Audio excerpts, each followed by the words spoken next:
Já, góðan daginn og verið velkomin á þennan fund. Það virkilega gaman að sjá ykkur öll hérna. Takk fyrir komuna. Ég finn fyrir miklu þakklæti líka. Þakklæti fyrir að hafa fengið að taka þátt í þessu verkefni og þakklæti til þeirra sem hafa unnið með okkur að þessu. Mér langar bara svolítið að byrja á því og það teygir sig víða. Það eins og hefur nefnt hérna, við höfum unnið þessu þvert á svið hjá embættinu. Við munum átt líka mjög gott samstarf við ráðuneytið og þetta er tengst inn í vinnu okkar í tengslu við heilsueflandi samfélag. Þetta er komið inn á borð hjá ráðherranefnd lýðheilsu og víða. Og við höfum átt gríðarlega gott samstarf líka í tengslu við heilsueflandi samfélag. Við áttum samning við Reykjavíkurborg með sterkri samvinnu við rannsóknir og greiningu og þar bara svona höfum við unnið að því að Reykjavík er svolítið sérstakt eins og komum fram svolítið starra sveitarfélag heldur en öllum hin. Þannig við byrjum líka að vinna þessa lýðheilsu vísa niður á hverfi og þess vegna við fengið hann dag líka til að segja betur frá því. En mér langar bara að þakka öllu þessu fólki sem hefur komið að þessari vinnu. Þetta hefur búið gríðarlega gefandi starf og gaman að fá að taka þátt í því og nú ætla ég aðeins að segja ykkur frá því hvernig við unnum þetta og hvernig við völdum. Þetta getur líka bara sagt að við byrjuðum örugglega með svona 100 mælikvarða sem okkur langaði til að hafa með.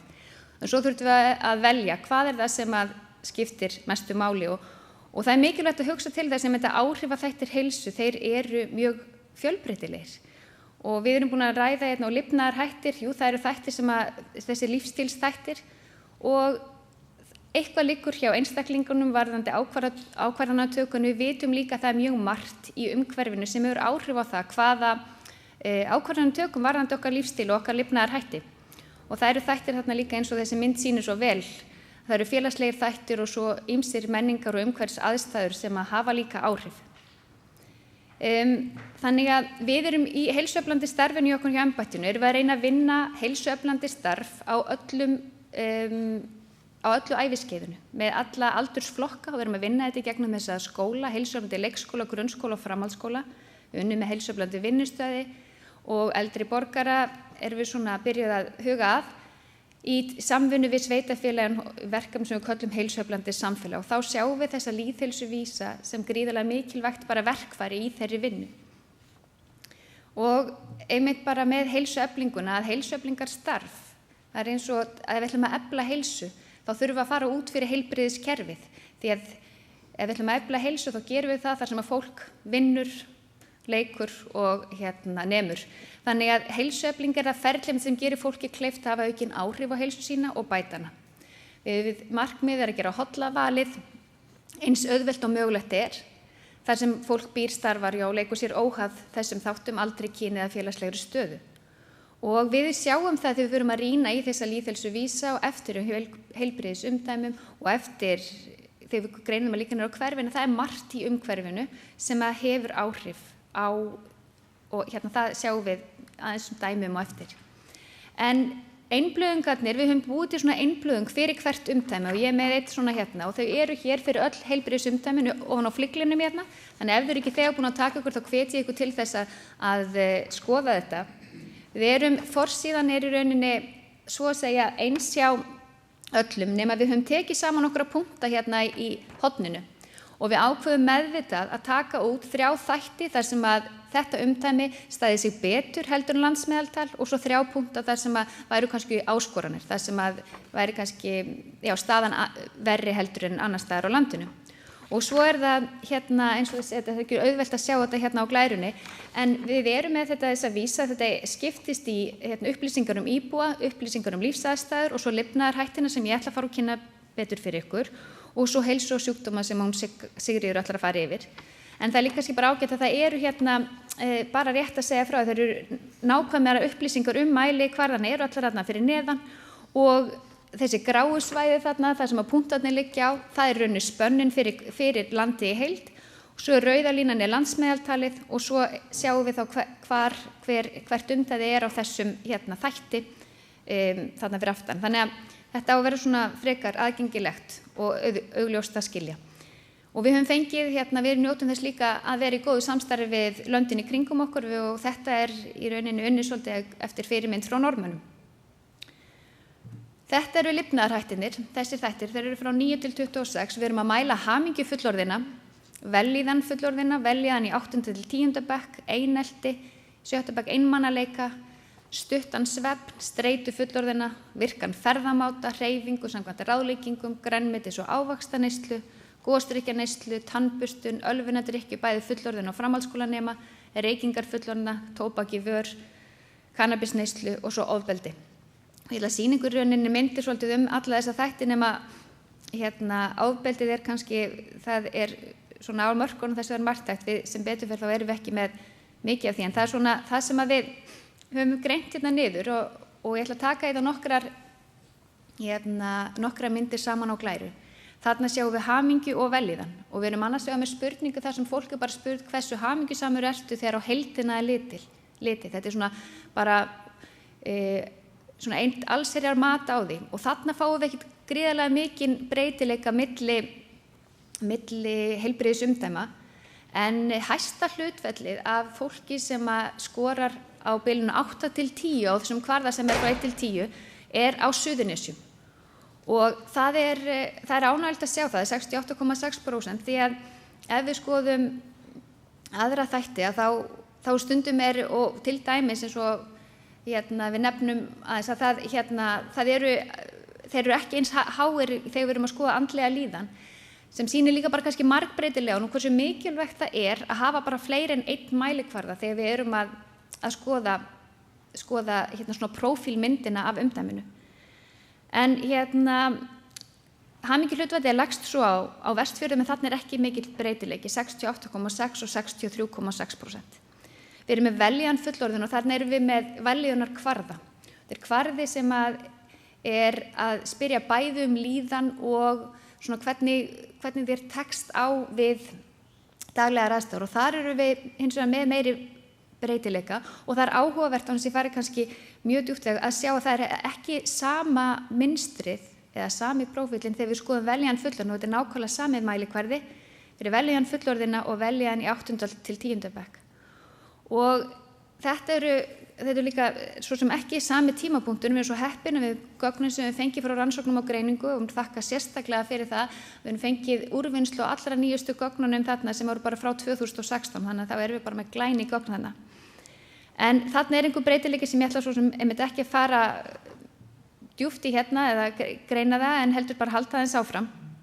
Og það eru þættir líka eins og einelti og einmanaleiki sem bæði eru einelti kemur úr heilbrigðiskönnun sem að Háskólinn á Akureyri leggur fyrir alþjóðlegri könnun en einmanaleikinn kemur úr þessari könnun hjá rannsóknum og greiningu og þegar við skoðum þetta aðeins þá hæsta hlutfall barna sem hafa orðið fyrir einelti í skóla og að minnstakosti 2 í mánuði síðastliðinn mánuð þá þá Suðurnesjum 13,5 og Vestfjörðum sem 13,3 en svo við kíkjum hinum að þá Vestfjörðum þá lægst hlutfall barna sem hefur orðið oft einmana síðastliðið viku þannig að það ekki sama sem ekki þarna á milli að vera einmana og vera lagður í einelti og það alveg rétt að þetta alls ekki sami hlutur en þetta það sem getur mælikvarði að gefa einhverja vísbendingar vanlíðan og þeir sem eru lagðir í einelti eða þeir sem eru einmana þetta hefur mikið að segja andlega líðan. Þannig að þarna líka ólíkt munstur í þessum umdæmum og þarna sjáum við að þarna líka svolítið breytileiki og það áhugavert líka að rýna í það hvað það til dæmis í þeim landslutum eins og Vesturlandi sem eru með langlægsta tíðni af einelti og svo hins vegar það eitthvað sérstakt þar og eitthvað sem hin umdæmin geta lært af því umdæmi. Nú svo eru aðrir þættir sem skipta gríðarlega miklu máli fyrir líðan.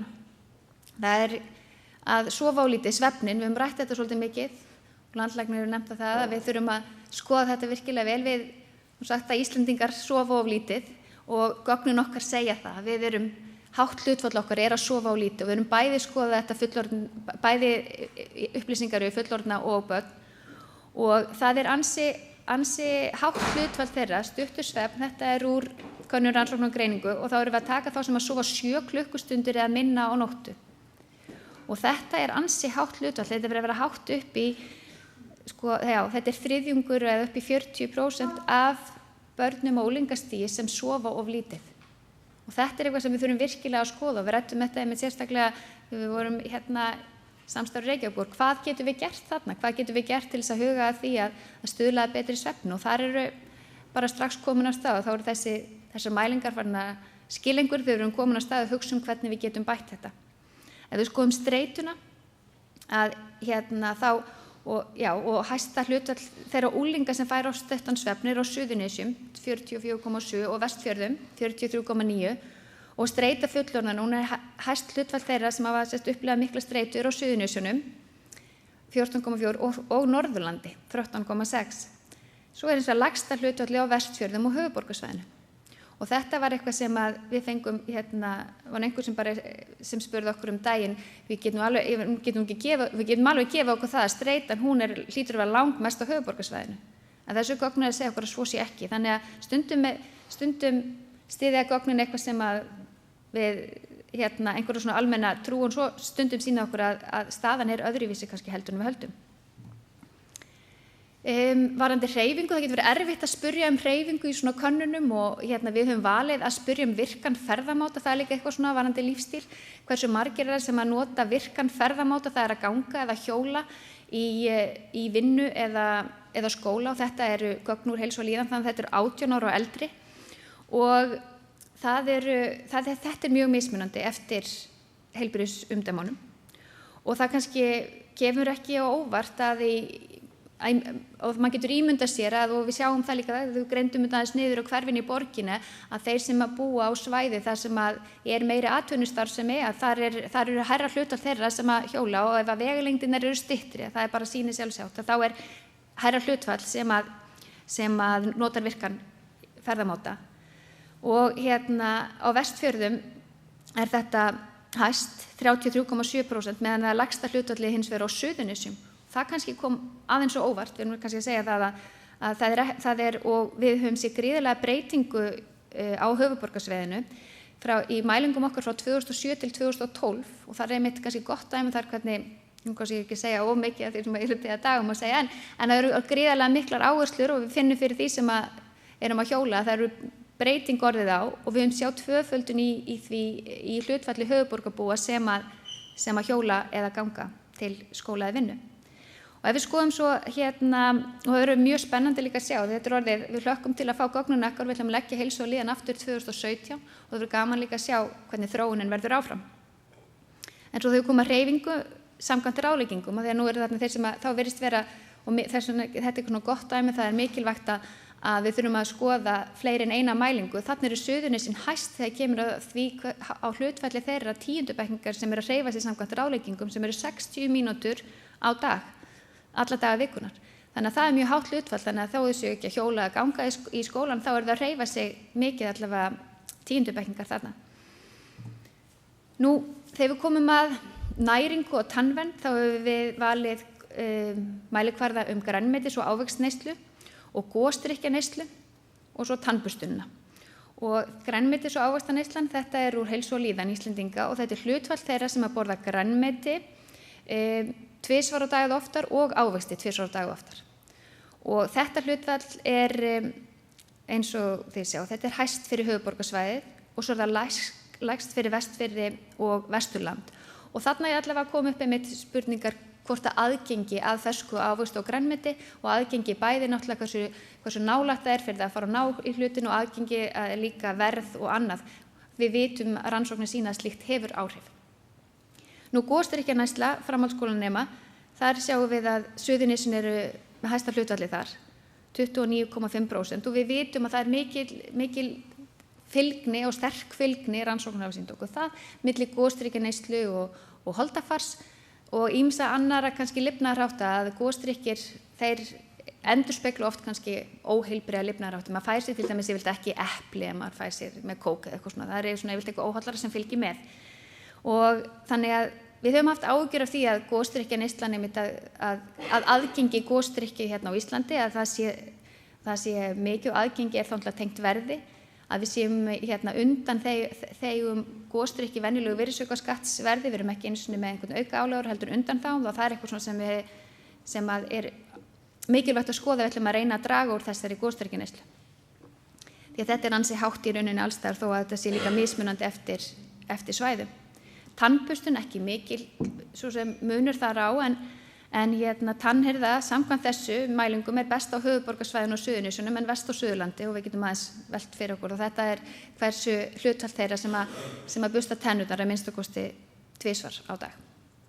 Og kannski gott að taka fram með gosdrykkjaneyslu við tökum að því að við líka þetta tengir öðru, við erum bæði með gosdrykki með og án sykursafna. Það hvorugt talið hollustu vara.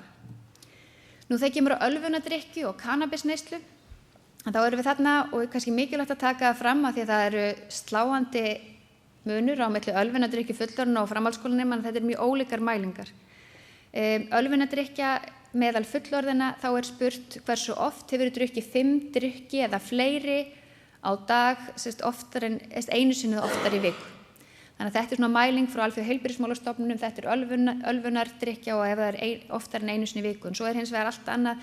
Þá hjá rannsóknum á greiningu eru framhaldsskólanemendur spurðir hvort að þú hafir, þetta hlutfall þeirra sem hafa orðið ölvaðir einu sinni eða ofta síðastliðinn mánuð. Þannig að það greinir nú kannski svolítið á milli, en við sjáum eitthvað ákveðið mynstur þarna og að það meira ölvunardrykkju í ákveðnum umdæmum heldur en öðrum. Og svo getum við líka séð að það líka höfum verið velt að það ekki bara, þetta áhugavert í rauninni að skoða þetta, við erum að skoða kannabisneysluna líka, framhaldsskólanemana, að það ekki endilega þannig að ef það er lítil ölvunardrykkja þá nauðsynlega sé meiri kannabisneysla, heldur maður skoðar kannabisneyslan til dæmis að þá höfuðborgarsvæðið og Suðurnesin með hærra hlutfall heldur en hitt og maður getur líka velt fyrir sér aðgengi þar. Og með ölvunardrykkjuna líka spurningum aðgengi smál og við höfum sáum það allavega þegar við greindum þetta niður á hverfi í Reykjavík að það hærra hlutfall þeirra sem neyta áfengis þar sem að meira aðgengi að áfengi. Þannig að þetta bara veikur allt og ég meina í raun allir þessi vísar, við erum að birta upp einhver svona myndir og hér, en við erum ekki kannski að greina niður af hverju munurinn svona, heldur í rauninni erum við bara kannski byrja á því að hvetja til þessa samtals. Daglega reykingar fullorðinna, við sáum að Suðurnesin þarna áðan voru með lægsta hlutfall í ölvunardrykkju, en þeir hins vegar með hæsta hlutfall þeirra sem að reykja daglega og tóbak í vör, taka tóbak í vör. Þannig að þarna mjög ólík staða þegar kemur af reykingum eða áfengisneyslu. Við höfum sett þessa, eins og ég sagði, tekið saman þetta aðeins varðandi öll svæðin og hér hef ég tekið saman þá punkta, það eru 6 punktar varðandi hvert heilbrigðisumdæmi og ég ætla bara rétt að fara yfir það, þetta þeir sem snúa að lifnaðarháttunum. Í höfuðborgarsvæðinu erum að hærra hlutfall barna sem með hæstu gildi á vellíðunarkvarðanum og færri fullorðinna sem að meta líkamlega heilsu sína slæma heldur en landsmeðaltalið. Við erum hins vegar með hlutfallslega fleiri framhaldsskólanema sem hafa prófað kannabis heldur en á landinu og færra fullorðna sem nota virkan ferðamáta heldur en landsmeðaltalið. Þegar við tökum Suðurnesin þá erum þarna jákvæða að hærra hlutfall fullorðinna með hæsta gildi og hamingjukvarða, en svo einmitt þið sjáið að þarna einmitt á móti það hlutfallslega fleiri fullorðnir sem meta andlega heilsu sína slæma, þannig að það virðist vera svolítið ójafnvægi í þessu. Það stórt hlutfall sem bara hamingjusamt og líður vel, en á sama tíma stórt hlutfall sem metur heilsu sína slæma, sem sýnir okkur líka mikilvægi þess að vera sérstaklega að skoða þá sem líður vel og líka kannski þá sem að þurfa eða líður verst, en ekki bara að skoða meðaltöl, því að þau geta núllað út þennan mun, þannig að við sjáum hann. Það lægri tíðni ölvunardrykkju, en eins og ég sagði fleiri sem reykja, og hærra hlutfall barna sem að hreyfir sig samkvæmt ráðleggingum, þó þau nota ekki virka ferðamátann. Vesturlandið, þar eru hlutfallslega fleiri sem nota virkan ferðamáta, fleiri sem færri börn sem hafa orðið fyrir einelti og færri sem hafa prófað kannabis framhaldsskólanemum. Hins vegar eru færri sem líka eru neyta ávöxt og grænmetis, fleiri sem að drekka gosdrykki og læra hlutfall sem að hreyfi sig. Varðandi Vestfirðina þá lægri tíðni ölvunardrykkju meðal framhaldsskólanema. Hinir punktarnir svo sem Sigga kemur inn á eftir. Að læra hlutfall barna með hæstu gildi á vellíðunarkvarða og hlutfallega færri sem að neyta ávöxt og grænmetis. Við tökum Norðurlandið, þar eru með lægri tíðni ölvunardrykkju fullorðinna, hlutfallslega færri framhaldsskólanemar drekka gosdrykki daglega, meðan að svo hlutfallslega fleiri sem að meta líkamlega heilsu sína slæma, lægra hlutfall barna í 8. til 10. bekk með hæsta gildi á vellíðunarkvarða og hlutfallslega fleiri fullorðnir með hæstu gildi á streitukvarða. Austurlandið, færri nemendur sem hafa prófað kannabis, lægri heilsuverð hlutfall fullorðnir með hæstu gildi á vellíðanarkvarða og hærri tíðni ölvunardrykkju meðal framhaldsskólanema. Og þá síðasta umdæmi, Suðurlandi, að þar eru tveir sem að tengist áhrifaþáttunum þar sem þeir skera sig svona úr. Það er hlutfallslega færri framhaldsskólanemar sem hafa prófað kannabis, en hins vegar svo hlutfallslega færri sem að tannbursta sig tvisvar oftar. Þetta eru allt upplýsingar sem að við viljum bara halda áfram að nýta og við erum nýtaði gegnum heilsueflandi samfélag þar sem að markmiðið er að skapa aðstæður þar sem að heilsan okkar er í fyrirrúmi og þar sem að við búum við góða heilsu og okkur líður vel. Bara takk kærlega fyrir.